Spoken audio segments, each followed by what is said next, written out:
estamos aqui com mais um Pode AK. Eu me chamo Mauro. Eu me chamo Larissa. Esse daqui é o Joel. E essa daqui é a Érica. E hoje a gente veio falar com vocês sobre o tema da adultização infanto-juvenil. E a gente queria começar perguntando o que vocês acham sobre isso. Qual que é a opinião de vocês? É um tema... Pode começar. É um tema bem interessante para se trazer, né? Primeiramente, bom dia, né? Obrigado pelo convite. Quando a gente fala em criança e adolescente, eu acho que a gente pode dividir nesse tema os dois, né? Porque a criança, quando a gente fala no tema de adultização, é que você está acelerando o processo de ser adulto, né? Então, assim, as crianças acabam imitando às vezes os pais ou os outros adultos, só que é uma imitação que não é uma imitação de coisas boas, vamos dizer assim, né? Eles acabam observando coisas que não é para o momento deles. Como assim, uma criança se maquiar em excesso. A criança se maquiar numa brincadeira, borrar toda a cara, é uma coisa. Mas agora se maquiar certinho, assim, com um monte de brilho, essas coisas, às vezes acaba tornando essa criança um pouco objetiva. Como eu posso dizer assim, uma criança objetificada. Exatamente, Então acho que é nesse sentido, sabe? Esse cuidado que tem que ter. E a criança, a fase da criança é a melhor fase do ser humano, né? Então a gente não tem que acelerar esse processo. E já na questão dos jovens, né? Eu acredito que principalmente pelas meninas, vamos dizer assim, né? A parte da vestimenta, né? Essa coisa de às vezes tem que usar roupa de marca, usar shortinhos, né? Então essa parte que é uma coisa que tem que ser mais tratada, assim, né? Vamos dizer assim, nesse sentido, né? Bom dia para vocês, bom dia para vocês todos e todas. Então, é um tema extremamente pertinente, porque é isso que o Joel falou. Quando a gente fala do tema adultização infantil, é justamente acelerar um processo, tanto da infância ou das infâncias, né? Hoje já se fala da pluralidade das infâncias, e não mais a infância, e das juventudes. E atrelado a isso está todo o comportamento que não diz respeito àquela etapa do desenvolvimento da criança ou do adolescente, né? Aí os exemplos que nós podemos perceber cotidianamente são vários. Por exemplo, o Joel trouxe a questão da maquiagem. A criança se desenvolver através do brincar está dentro de todo um processo. O brincar faz parte das infâncias. Aquela coisa que toda criança tem de colocar o sapato da mãe, do pai, até porque a criança, nós somos seres sociais, a criança é um ser social. Ela se desenvolve por meio da socialização e da imitação. Então a criança imitar está tudo dentro do que se espera. Entretanto, quando esse comportamento passa a não condizer com a etapa, se torna um problema. E aí a gente vê que a criança ela é um alvo completo do consumo também. Então esse estímulo à criança a se comportar de uma maneira que não está relacionada à idade dela é extremamente nocivo para o desenvolvimento da criança. E aí a gente não vai ter só a maquiagem, né, Joel? A gente vai ter, por exemplo, os jogos eletrônicos, né? A criança, todo jogo eletrônico, ele tem, de celulares, seja lá qual for, ele tem uma faixa etária que tem que ser respeitada, né? E muitas vezes as crianças não são assistidas nesse processo do manuseio da tecnologia. E aí ela passa a ter contato com uma violência, né? Da mesma maneira, as músicas. Existem músicas que tratam de temáticas extremamente sexualizadas. Erotização. Erotização. Né? E aí a criança, de novo, ela imita. Então, ela imita o dançar, ela imita a música, mas ela não sabe de fato o que está acontecendo ali. E ela fica completamente exposta, né, a todo tipo de violência que se possa imaginar. A mesma coisa os adolescentes, né, as juventudes, né, quando o adolescente também está exposto a uma realidade com a qual o desenvolvimento mental dele, cognitivo, não está pronto, ele também vai ser uma vítima desse processo e também vai ser, obviamente, passar por um resultado extremamente nocivo para o seu desenvolvimento. Sim. A criança, que a gente está falando, a criança literalmente ela é o espelho daquilo que ela vê, né? Isso. Como ela não está com a mentalidade dela ainda formada, nem as opiniões, essas coisas, ela acaba sendo literalmente aquilo que ela vê. E muito disso acaba afetando a saúde mental, que daí depois prejudica mais ainda na adolescência, Porque a criança já desenvolveu aquele negócio mentalmente e depois na adolescência acaba gravando mais ainda. Aí a gente queria saber se vocês já presenciaram algum adolescente que teve, tipo, que foi perceptível essa... Adultização? Como? Essa adultização. Vocês já perceberam, vocês já lidaram com algum adolescente aqui no meio da educação? Na escola, cotidianamente. Sim. Até vou dar um exemplo que achei bastante marcante. Há cerca de um mês, uma criança de 9 anos me falou que a mãe a trata por um palavrão. É um termo extremamente pejorativo. E ela falou, a minha mãe me chama de tal coisa, que é um termo muito pejorativo, que para vocês entenderem diz respeito a uma profissional do sexo, assim, né? E eu fiquei super impactada porque é uma menina de 9 anos. E ela naturalizou aquela violência. Então, sim, com certeza, há crianças e adolescentes também, né? Ora, as meninas, sobretudo, são alvo desse processo de adultização por meio das maquiagens, das vestimentas, os meninos também, só que de uma outra maneira. Então, com certeza. E aí, eu trago um exemplo que não é da escola, mas todo mundo conhece o caso da Melody, que é uma criança adultizada desde os seus 6 anos de idade, que ela tem 16 agora e parece que ela tem 90, né? Porque parece que ela nunca sai dos 16. Mas também, ela é vítima desse processo de adultização. Com 8 anos, a Melody, o pai botava enchimentos nos peitos para dizer que ela tinha seios, para que ela fizesse sucesso. E de alguma maneira, ele expunha essa menina ao ridículo. E as consequências, elas estão aí, é perceptível. Basta você ver uma entrevista dessa menina que você percebe. Eu não sei se a prof também viu, esses dias eu tava mexendo, tipo, na internet, né? E eu vi que fizeram uma comparação, tipo, da Melody, eu não sei se você já ouviu falar daquele que é o Boca de 09. Sim, não ouviu? claro. Que ele é outro, mas só que daí de forma masculina, que ele é outra criança, outro adolescente, já na verdade, que também tá passando por esse problema, mas só que não é tão exposto por ele ser menino, que nem tu falou, por causa que quando se trata dessas coisas entre meninos e meninas acaba sendo diferente. Que também, tipo, ele entra dentro desse assunto também. Ele entra pelo fato de ser objetificado, muitas vezes vai numa festa, daí ele fica com minas de maior de 18, ele fala muito sobre isso. Então a gente vê que até com os meninos acontece isso, só que de uma forma mais escondida, não é tão explícita, é tão uma amostra pra gente ver. Só que com as meninas a gente vê hoje em dia na escola, em tudo quanto é lugar, tu vai ver uma menina falando de um jeito diferente, se vestindo, se maquiando, porque vê que a sociedade acha que é legal, ela vai fazer para tal pessoa, às vezes nem é para ela, é para ela se sentir aceita em tal ambiente. Eu acho que essa diferença de menino e de menina, né, também está muito relacionada à maturidade, né, porque assim, querendo ou não, as meninas amadurecem mais rápido que os meninos, né. Então, acho que essa percepção nesse sentido é por causa disso também, né? E também há outros assuntos que a própria sociedade meio que faz essa separação do sexo, né? Entre meninas, né? O sexo mais frágil e dos meninos o sexo mais forte, vamos dizer assim, né? Mas essa percepção de juventude, né? Assim, a criança, né? Vamos falar das crianças primeiro, né? As crianças, né, elas têm que viver esse momento de ludicidade na infância. Então, assim, é muito importante respeitar isso, né? E tu tentar adultizar uma criança, tu tá privando ela de ser criança, né? De viver esse momento lúdico da vida, né? De brincar, de estar com o meio de outras crianças, né? E quando você fala assim, de repente, com uma criança, você tem namorado na escola, porque acontece, alguns pais falam, tem namoradinho, numa brincadeira, acaba despertando algo nessa criança, né? Mesmo que ela não entenda o que eles estão falando, né? Mas ela já está com um certo pensamento sobre aquilo. Então isso é uma coisa que às vezes os pais cometem assim numa brincadeira, só que também tem que ser levado a sério, né?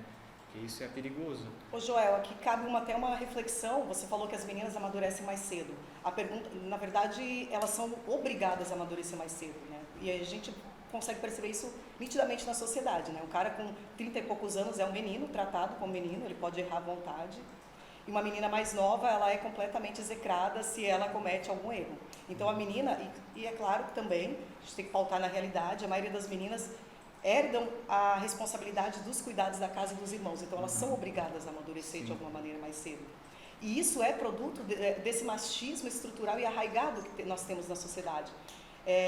E aí entra a discussão também sobre a questão do Boca de 09 e a Melody. Ele é um menino, uma criança, agora adolescente, estimulado muito precocemente ao sexo, né? Tanto que eu fico assim bastante impressionada de como as pessoas normalizaram a sexualização desse menino, né? E o que vocês falaram, né? O Mauro trouxe ali que ele vai para as festas e fica com mulheres mais velhas. Quantos anos tem esse menino hoje? Acho que 13 anos. 13, 14 anos, se não me engano. E aí a gente está tratando de um assunto muito delicado. Por quê? Tamanha a exposição que esse menino sofre, daí a gente tem que falar de legalidade. O que é lei no Brasil? Até os 12 anos incompletos, criança, 12 a 18, adolescente.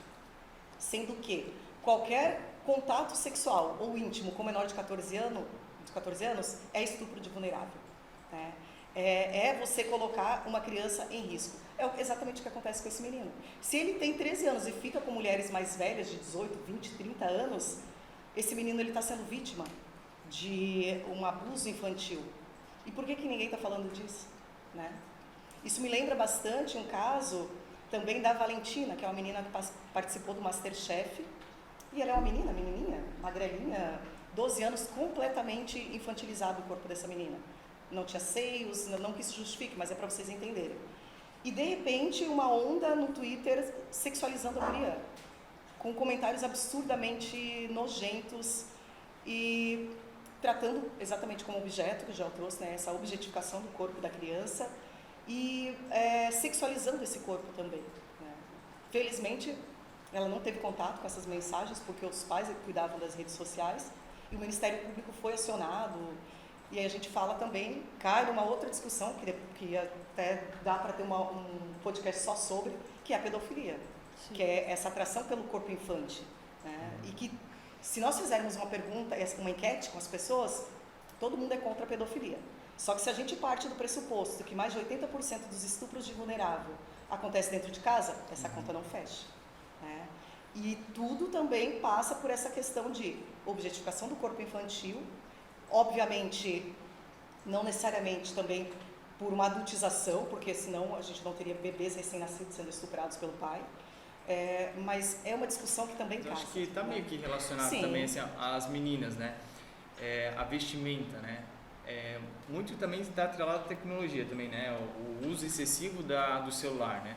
Porque o que acontece, né? Vamos falar da juventude, né? E as crianças também entram nesse patamar, né? De utilizar o celular para ver TikTok, Instagram. Eles se baseiam muito na vida dos outros. E às vezes esse outro, às vezes tem uma vida no meio digital, só que na vida real dela é totalmente diferente. Então você vendo essas pessoas na vida digital, acaba tentando se modelar da mesma forma que elas estão lá. Então tu vê alguma coisa no Instagram, no TikTok, tu quer fazer igual. E a forma de vestir, a forma de socializar das pessoas tentam imitar o que está ali no digital, né? E isso às vezes acaba sendo um problema, né? Porque as meninas ali querem fazer as dancinhas ali, isso. Né? Às vezes usar o shortinho, né? A blusinha, mostrando a barriga. Não que está totalmente errado, certo? Mas tem momentos para isso e tem idade também para isso, né? Você ali com 16 anos vai para uma balada, uma coisa assim, bacana, mas assim, às vezes a gente vê isso às vezes na escola ou em ambientes que não é adequado para isso, sabe? E também é muito precoce, né? A gente vê isso com meninas de 12 anos, né? Às vezes até menos, de 10, 9 anos já fazendo aquelas dancinhas do TikTok, já com blusinha até no umbigo, né? Então assim, tá muito acelerado, né? As coisas estão muito aceleradas hoje em dia, né? É que é preciso entender, né, Jael, que essa criança, ela não tem condições psicológicas, emocionais, morais para lidar com esse conteúdo. Exatamente. E ela é exposta. E quem é os responsáveis disso é o responsável dela mesmo, né? Porque tem que ter um controle, não pode deixar aberto assim para eles utilizarem da forma que quiser o celular. Sim. Sim. E voltando, que nem a prof falou ali, né? Eles não têm cabeça para isso, então, que nem eu falei, eles acabam sendo aquilo que eles veem. E muito disso acaba tendo consequência. Não, talvez, tipo, agora no presente, mas a longo prazo. E quais vocês acham que seriam essas consequências a longo prazo que elas Já teriam? tem estudos, Larissa, que demonstram que crianças que passam pelo processo de adultização infantil, elas têm como consequência, mais baixa autoestima, ansiedade social. Essas crianças também, elas não conseguem lidar, não têm uma maturidade emocional desenvolvida para lidar com críticas, depressão, tudo isso. Já tem estudos que apontam que essas crianças sofrem com esses tipos de problemas. Obviamente, se você bota uma criança, de novo, de 6 anos em contato com a violência, em contato com o mundo adulto sexualizado, ela vai sofrer porque é aquela coisa assim, ó, o contato e a reação desse contato. E aí essa criança é completamente exposta. E a reação desse contato, geralmente, faz o que? Objetifica essa criança e trata essa criança de uma maneira como se não correspondente à idade dela. E, obviamente, isso traz toda uma consequência, que é um prejuízo para o desenvolvimento dessa criança. Sim. É só a gente parar para pensar, né? A nossa vida é rodeada de fases, né? A fase da criança, se a gente está falando de adultização, então ela está pulando a fase da juventude, que é a transação justamente. A juventude é a transação da fase que ela era criança, está amadurecendo e vai virar adulto. Então, se a gente pula essa fase da juventude, né? Se a gente fala das crianças, né? A gente está pulando ali uns 6 anos ali que ela vai crescer e vai experimentar coisas que ela não deveria experimentar naquele momento. Então é uma coisa muito acelerada, igual o Mauro falou. Então, tem essa questão da criança seguir o que os pais vão fazer. Os pais, uma pessoa mais velha vai fazer. Se ela vê o pai fumando, o pai bebendo, o pai fazendo qualquer coisa, ela vai seguir, porque ela é o espelho, ela é o reflexo do pai e da mãe. Se a criança vê a mãe dela com shortinhos curtos, com um vestidinho, com decotão, ela vai seguir isso, ela vai achar, isso é normal, minha mãe faz, por que eu não posso fazer? Daí chega a questão que a Erika falou de ter brincadeira, de usar o sapato da mãe. Pra ela acha que é normal, que é como se fosse uma brincadeira, mas não é. Ela está literalmente sendo exposta, está se expondo para uma sociedade que não está acostumada, não está preparada para ver uma criança daquele jeito. Porque a gente gosta de ver a evolução da criança certinho. Não tu ir para uma escola, reparar e ver uma menina de 12 anos com um decotão e uns shortinhos curtos. Daí, isso está muito implantado na escola, que hoje em dia a gente vê, de crianças, de meninas assim, de moleque falando um monte de coisa que não é da idade dele. Tu vê uns moleques de 12 anos fumando, tu vê os moleques bebendo, falando, fui para uma festa, fiquei com tantas gurias, terminei com uma guria numa noite. A gente cria esse hábito de achar normal. Tipo, a gente só simplesmente fecha o olho e finge que não está acontecendo. Esse é o real problema. Pessoas mais velhas deveriam, mostrar o que é certo. Só que como é que a gente vai mostrar dentro de uma escola ou em qualquer outro lugar se em casa não tem esse aspecto de mudar? Aí entra, Mauro, um aspecto que é determinante, que é a importância da família para a formação socioemocional dessa criança, né? Por quê? Porque uma outra característica da adultização que a gente pouco lembra é você responsabilizar a criança com um monte de atividades para preencher o tempo dessa criança o máximo possível. Isso é uma violência absurda. Por exemplo, a criança vai para a escola de manhã, aí à tarde ela tem curso disso, curso daquilo, natação, e a agenda da criança está toda preenchida com atividades e ela não tem tempo de ser criança. Uma agenda de adulto. Uma agenda de adulto. Isso já é uma adultização também. E a gente não lembra disso, não discute isso. E muitas vezes os pais, mas eu trabalho o dia inteiro, ok. Mas aí existe a importância de refletir sobre isso e readequar a sua agenda, o seu cotidiano à realidade da criança também, né? Entre as camadas mais pobres, isso não é tão comum, porque geralmente a criança ela fica com um irmão, algum adulto responsável o outro período de tempo.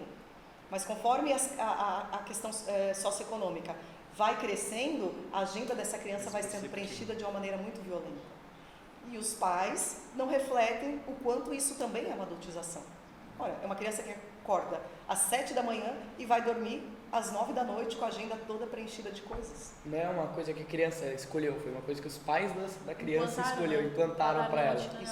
Isso aí. E isso que nem a prof estava falando, isso é um assunto que não é muito falado entre as famílias, não é muito falado na nossa sociedade. Muitas famílias fazem isso aí, mas não percebem que estão fazendo. Para eles é algo normal, é algo, meu Deus, a rotina do meu filho está mil maravilhas. Sendo que não tá, que nem tu falou, tá cortando tá cortando a infância dela ou a adolescência dela. E isso não é muito falado nem dentro das famílias, que seria o certo, né? Porque é um assunto a se ser falado, e também não é muito tratado dentro da educação. Sim. Que é algo que tipo, também deveria ser tratado, é algo que eles deveriam trazer para dentro das escolas, pelo fato de já não ter dentro das famílias, de já não ser algo normal. E como vocês acham que isso deveria ser tratado dentro da educação? Talvez chamando os pais para a escola. Sim. A gente tem essas reuniões, assembleias de pais. Talvez nessas assembleias colocar um pouco esse assunto em pauta e conversar com os pais sobre isso. Volto a dizer, não é tão simples de resolver, que a gente tem aqui uma questão também social. Muitas vezes essa é a maneira que os pais têm para que possam trabalhar, né? Mas tem que ter discernimento de que isso não é saudável para a criança, né? Ok, eu tenho que fazer isso para eu conseguir trabalhar, ok, mas existe um prejuízo emocional para o teu filho, para a tua filha, né? Isso tem que ser colocado e vai daí os pais refletirem sobre, até porque isso reflete na escola também. Sim. Vocês são produtos disso também, né? Adolescentes que trabalham e estudam ficam muito mais cansados no horário de trabalho, né? Chega já sobrecarregado, chega no fim do dia só querendo acabar com ele e dormir. Imagine uma criança. Nós adultos já temos muita dificuldade para lidar com a sobrecarga. E vocês também, e a criança mais ainda. Se um adulto que já passou por todo o processo já se sente cansado, imagina uma criança, né, que ainda nem desenvolveu. Uma criança que não está preparada para isso. Lembrando que o cérebro uma das partes mais importantes, que é essa parte que vai conseguir controle de emoções e tal do cérebro, ela só termina de se desenvolver por volta dos 25 anos. Então, quanto mais precoce, menos essa área está desenvolvida. E é só pensar o quanto isso tem um impacto. Mas vai ser prejudicial. Uma coisa mais assim, dramática, vamos dizer assim, né? Se a gente parasse com os pais e falasse na frente deles, né? Que o tempo não volta, né? O tempo não volta. E como eu falei, a fase da criança é a principal fase do ser humano, porque é nessa fase que vai ser construído valores, vai ter o desenvolvimento de aprendizagem, é muito mais aflorado nessa idade. Então, tu trazer uma coisa nova para uma criança e para um adulto é totalmente diferente, porque eles estão descobrindo o mundo. Então, é uma fase de descoberta. Então, você tirar isso, sobrecarregar essa criança de várias atividades que são de adultos, vamos dizer assim, né, ou de jovens, né, acaba tirando isso dela. Então ela vai estar pulando uma etapa que é fundamental para a vida dela. E muitas das coisas que estão sendo expostas para essa criança nessa fase, né, ela vai levar para a vida toda. Então, vocês perguntaram ali qual que é a consequência da adultização, né? As consequências são várias, né? Principalmente as consequências psicológicas, né? Sim. Que ela não vai conseguir saber lidar com as suas emoções, porque ela vai ter pulado uma fase que era a fase que ela estava desenvolvendo os valores dela, né? O que é certo, o que é errado. Então, tu falou ali do reflexo, né? Realmente, as crianças, elas são reflexo daquilo que elas vivem no seu meio social, né? Então, se no meio social ela está vivendo violência, ou está vivendo, talvez a mãe com uma roupa, às vezes, inapropriada, né? Ou o pai, vamos dizer, o jovem está vendo o pai bebendo e fumando, né? Ele vai ter meio que o reflexo daquilo que está vivendo, né? Ô Joel, mas a questão da roupa, a gente tem que pensar o seguinte: a mulher adulta, ela sabe, ela é uma escolha, ela é uma escolha, e ela pode se vestir da maneira que achar.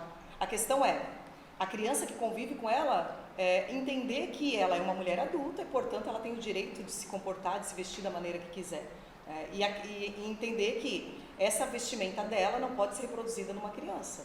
E não é só a roupa, o sapatinho, o saltinho alto para a criança também, para a menina, né? E as meninas, elas são um alvo muito mais... existe um foco muito maior nas meninas, pela questão toda da pink money, né? Toda a questão de que a mulher é estimulada ao consumo muito precocemente, o menino também, mas a mulher como um todo com a questão da estética, né? Então, a mãe vestiu a roupa curta, ok, uma escolha, ela pode fazer o que ela quiser. Agora, a criança, ela não tem ainda maturidade para lidar com as consequências disso. Ela tem que entender que ela ainda não está naquela fase, né? E muitas vezes, porque a criança quer imitar, ok? Tá tudo Sim. bem. A questão é, os pais entenderem que essa imitação é diferente de forçar um processo. Às vezes a gente vê a mulher com a roupa e a menininha com a roupa igual à da mãe. Então, a gente vê que é do adulto para a criança esse processo, não é da criança que quer imitar. Cria um comportamento de herança, né? De pai para filho, daí Isso. esse filho tem que quebrar essa linha, né? Essa herança, tipo, cria do vô pro pai e do pai pro filho, e assim vai. Às vezes, que nem o Joel falou de bebida, às vezes o pai daquela criança viu o vô dele muito tempo Sim. beber, fumar e assim vai criando. Então a gente tem que ter uma geração que vai chegar e vai quebrar com esse paradigma. Vai falar, não, eu vou ser diferente. Eu, se tiver um filho, vou mudar, não vou fazer a mesma coisa que o meu pai e a minha mãe faziam. A gente precisa disso para finalizar com esses aspectos. Porque, querendo ou não, se a gente criar uma criança, tirando todos esses aspectos ruins da vida dela, a gente cria um adulto melhor. Com certeza. Um adulto melhor cria uma sociedade melhor. E assim vai indo, assim vai para frente, faz a sociedade funcionar. E a gente não dando atenção para essa parte, só seguindo os mesmos passos que os nossos pais, nossos avós seguiram, a gente não vai conseguir levar a sociedade para frente, vai ficar estagnado em um momento que não está sendo bom para a sociedade como um todo. Isso aí, isso aí. Isso tudo que tu falou é uma coisa que é muito importante, né, de ser dita, porque aí que a gente vê a importância da educação, né? Porque assim, e a família junto nesse processo, né? Porque se a gente não faz isso desde lá dos pequenos, lá no primeirinho ano, né? dos anos iniciais, e dá sequência até a conclusão do terceiro do ensino médio, a gente vê que a gente meio que perde esse aluno. Porque se ele não está pronto para a sociedade, né? Então assim, não é só a questão de aprender conteúdo, mas é a questão de aprender para ser um ser humano bom também, né? Então, se a gente não tem esse discernimento de que a escola precisa estar aliada junto com a família para juntos fazer um ser humano melhor, a gente não vai ter o êxito, né, da educação. Sim. Sim. E eu acho que é aí que está a parte da educação com a família, né?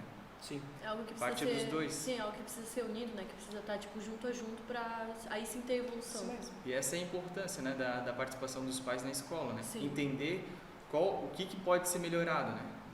E a escola botar isso em foco também para o debate. Né? Não jogar só a responsabilidade dos pais, mas assim, a escola também precisa ter essa iniciativa também, né, de estar... Sim. A escola tem uma suma importância. Então, com isso, a conversa estava muito, muito boa, mas a gente vai ter que, infelizmente, finalizar esse episódio. Então, é isso. Muito obrigado pela presença de vocês dois. Tchau, tchau. Agradecemos. Tchau.